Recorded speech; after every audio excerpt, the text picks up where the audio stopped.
प्रभावयुक्त सौम्यता ललाट शोभवी, शिरास मंडिले किती सुदिव्य वैभवी, प्रभावयुक्त सौम्यता. प्रभू येशू ख्रिस्ताच्या सर्वोत्तम नावामध्ये सर्वांचे मनपूर्वक अभिवादन. पवित्र शास्त्रात नवीन करारात मत्तई शुभवर्तमानाच्या अध्याय 5 आणि वचन 5 मध्ये आम्ही अशा प्रकारे वाचतो, जे सौम्य ते धन्य, कारण ते पृथ्वीचे वतन भोगतील. सौम्यता हा मानवी मनाचा एक स्वभाव गुण आहे, ज्याचे बाह्य प्रगटीकरण नम्रता आहे. सौम्यतेबरोबरच नम्रता हा देखील असा स्वभाव गुण आहे जो मनुष्य धारण करू इच्छित नाही. पापामुळे मनुष्य स्वभाव हा बंडखोर झाला आहे, ज्यामुळे मनुष्य प्रत्येक व्यवस्थेचे व नियमांचे उल्लंघन करून बंड करतो. तो प्रत्येक अधिकाऱ्यांविरुद्ध व त्यांच्या अधिकाराविरुद्ध बंड तर करीतच आहे, परंतु तो सर्वोच्च व सार्वभौम देवाविरुद्धही बंड करून त्याचा प्रतिकार करीत आहे. त्यामुळे मनुष्य रागीट, दंगलखोर, हिंसक व अनियंत्रित झाला आहे.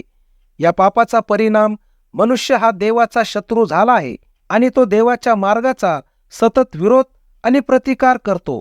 पापाच्या अशा गुलामगिरीतून मनुष्य जातीला वाचविण्याकरिता प्रभू येशू ख्रिस्त या जगात देहधारण करून आला व आपल्या जीवनातून त्याने जगाला नम्रता प्रगट करून दाखविली.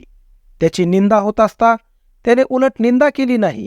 दुःख भोगीत असता त्याने धमकाविले नाही व त्याचा छळ करणाऱ्यांना त्याने शापही दिला नाही.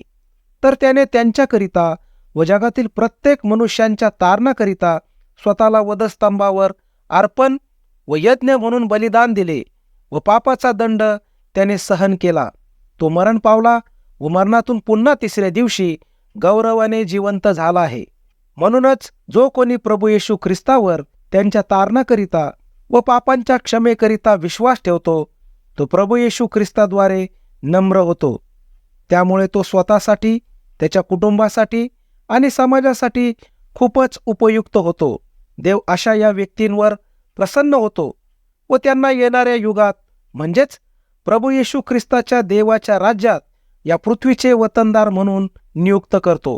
प्रभू येशू ख्रिस्तावरील विश्वासाने पापापासून मुक्ती मिळवून तुम्ही नम्र व्हावे आणि देवाला संतुष्ट करून तुम्ही या पृथ्वीचे वतनदार व्हावे, हीच तुमच्यासाठी देवाकडे आमची प्रार्थना आहे. योग्य निर्णय घेण्यास परमेश्वर देव आपले सहाय्य करो. धन्यवाद.